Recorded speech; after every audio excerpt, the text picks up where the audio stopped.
iced tea is as American as apple pie, with roots stretching all the way back to the colonial times of America. You memorized that really, really well. I try. I'm Bianca. And I'm Siobhán. And we're your wannabe tea experts here at TeaVendor in LA. And today we are talking about iced tea.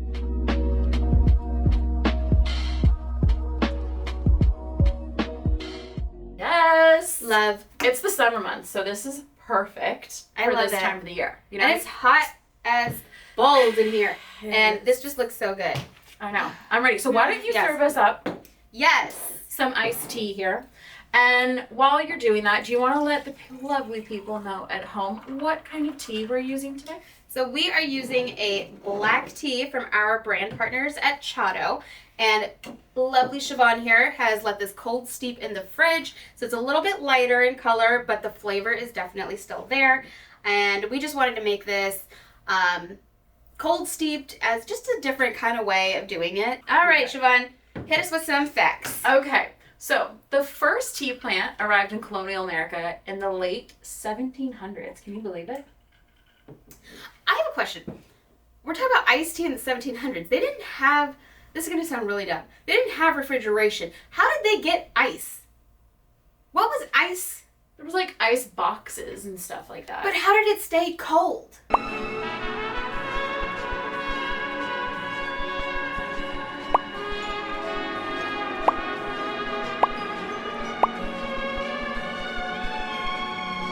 You had to be rich. So, but anyhow, with the arrival of the first tea plant in colonial America, it started a slow but silent revolution, and we're not just talking about the Revolutionary War, all right? The first tea plant was actually grown in South Carolina. I have heard this. Right? Mm-hmm. Down on all those really big plantations the that South, they had down there in the South. And it was used actually to impress other local wealthy businessmen and plantation owners in the Charleston area of South Carolina. So it was kind of only for the elite, you know, where nowadays it's become a drink for everybody. So why don't you take a sip? Oh, I already did. Sorry. Oh, I did. Cheers. So, cheers. Yum. Do you want a slice of lemon? I would love a slice of lemon. There you go. Or wait, it's South, so I would love a slice of lemon. That's not really Southern. I would love. You gotta kind of like roll your R's. There was no R's in that sentence. I would love a slice of lemon. Oh my god. Yeah. And no, how It bad sucked. Bianca's It accent. sucked. 0 out of 10. I did it for you. Anyway, back then, records show that they drank their tea in an alcoholic punch form. Obviously. So they're very much on our level. But they only drank their tea green. Oh, interesting. They did not go through the whole process of oxidizing it for it to become a black tea. Well, I guess that makes sense. Yeah. I mean, it still probably tasted good, so. Yeah. I mean, it's got alcohol in it. And green tea with lemon? Awesome. Yeah, exactly. So the most popular recipe at the time was actually called Regent's Punch. And this was named for George V, who at the time was the Prince Regent of England.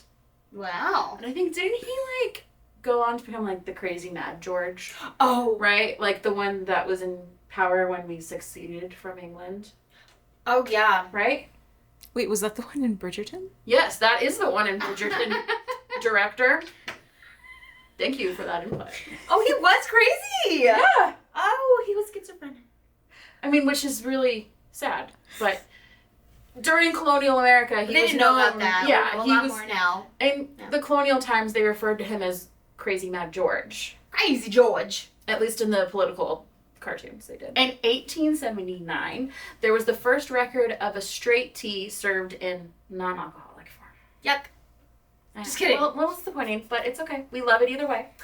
But it was by a Miss Marion Cable Tyree. I hope I'm pronouncing that correctly. But the way that she called for it was that you took green tea leaves. Mm-hmm. We're still on the green tea. We haven't moved yet. You boiled them, and then you let them steep all day long. I mean, it was 1879, and that was a time when you could still take laudanum without a, prescription. So who knows? We should try that. Okay. Laudanum? Laudanum? No, the green tea. the green tea. I would be curious. We should try that. We'll try that Yeah. and let you know how Yeah. it is. But the way that she called for it to be served after steeping all day was that you filled a tall glass. So imagine kind of like a Collins glass, you know, the tall thin ones. Filled it to the brim with ice, added 2 teaspoons of sugar. But for me, I'm like, I feel like if it's been steeping all day, it's going to need a heck of a lot more than 2 teaspoons. A lot. And she said that sometimes a nice squeeze of fresh lemon could be a nice little addition to this tea. I could possibly see this, but hey, do you, boo-boo? We gotta test it. We'll test it. We gotta We'll put let it you to know. the test, and we'll see if we agree with Miss Marion Cable Tyree. All right. The first record of a black tea, okay, was in 1884. And it was written in the Boston Cooking School manual Aston. by a Mrs. D.A. Mary Lincoln, who was the head of the Boston Cooking School at the time. Oh, wow. I don't know how I feel about it being Boston, because, you know, Yankee fan here, but it's okay. We'll let it slide. Her version was a pre-sweetened iced tea. Okay. So there was no, like, actual, I couldn't find the actual recipe because I don't know if the book still exists anymore. But, so I'm assuming that she prepared it similar to something like a sweet tea. So, like, you add the sugar while the water is still hot and steeping it. Okay. Got it. But if that is the case, that's pretty interesting because that shows that the South was not the only region to drink a sweet tea. She also recommended that you serve it in a tall glass, just like a Collins glass, filled to the brim with ice. Since it was already pre-sweetened, you didn't need to add more sugar unless, you know, you really wanted to. But she also recommended a nice fresh squeeze of lemon as well. And that's how she recommended serving it. So that was the first time black iced tea was documented in the United States. Cheers to that. Yeah, cheers. Okay, next fact, Siobhán. All right. Oh, no, wait, hang on. I want to get this. I want to do it. And I love this story. Okay. So, it was a hot summer day in 1904. And this guy had a booth. And he was selling hot tea. And he's not getting any business. This man had no monies at all. No money. None. And he's like, what is going on here? Everybody's parched, but they're not drinking my tea. So what did he do? Quick thinking. He went and grabbed some ice. Still no electricity. Still confused about where the ice came from and how it stayed cold. There was electricity. Was there? It was 19. No refrigerators. Sorry. Yeah, no refrigerators though, right?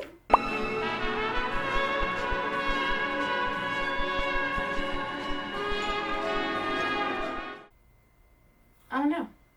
Okay. I don't think that refrigeration was that readily available, if available at all. So anyway, he got some ice, got his hands on some ice, and he put it in his tea. And that is what catapulted iced tea in America. Thank you.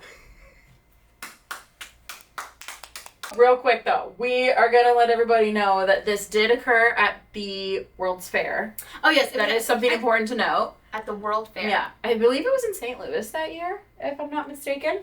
And the name of this man was a Mr. Richard Bletchenden. I probably butchered that name. It's a very I didn't say long the name, Siobhán, name. because I didn't want to get it wrong. It's okay. So I left that out. Anyway. I've spent my whole life with people saying my name wrong, so it's okay. Siobhán. Yeah. Cheers. But anywho, cheers. So, though, we're going to add something to this little chat that we're having here about iced tea.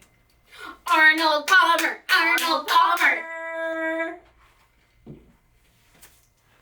Oh, I need to go get mine.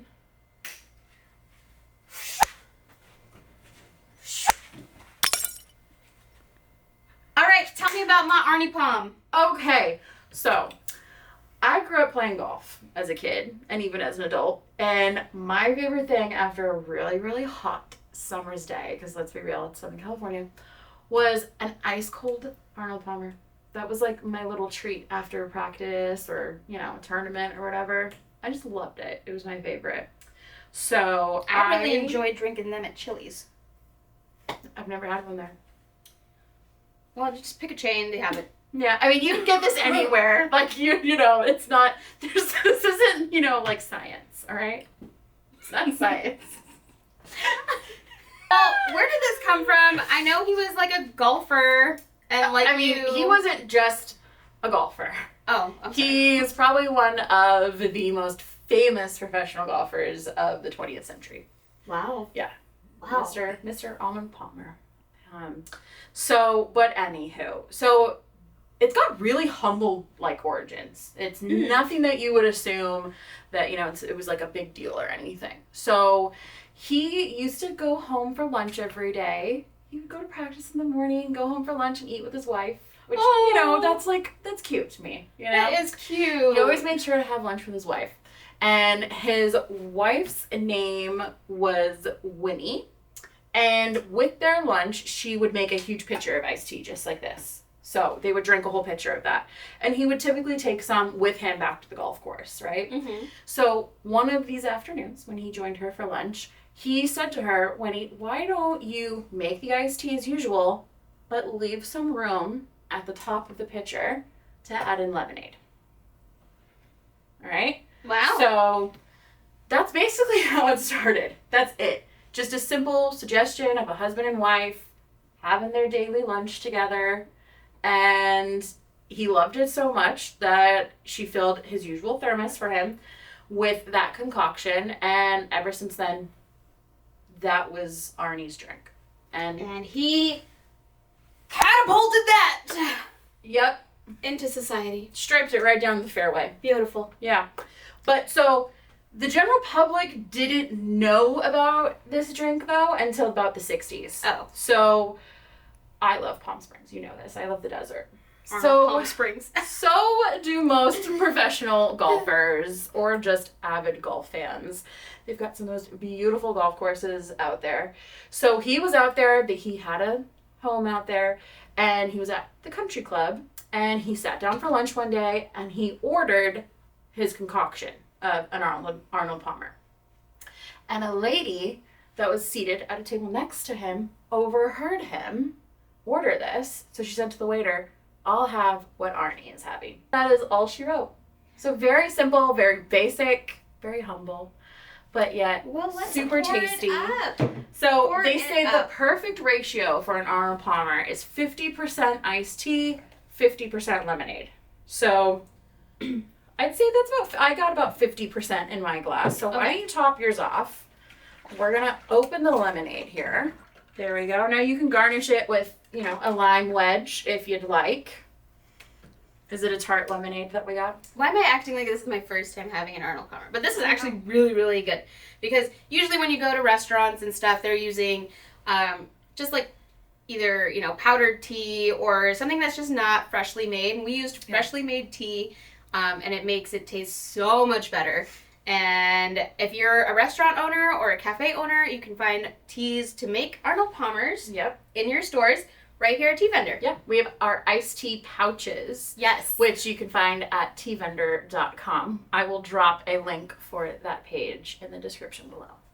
But that's it for us, guys. So like and subscribe for more tips, tricks, and recipes on how to use tea in unconventional ways.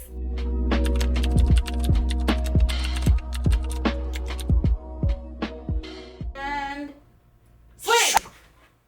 4! Because let's be real here. That shit went far. Yeah.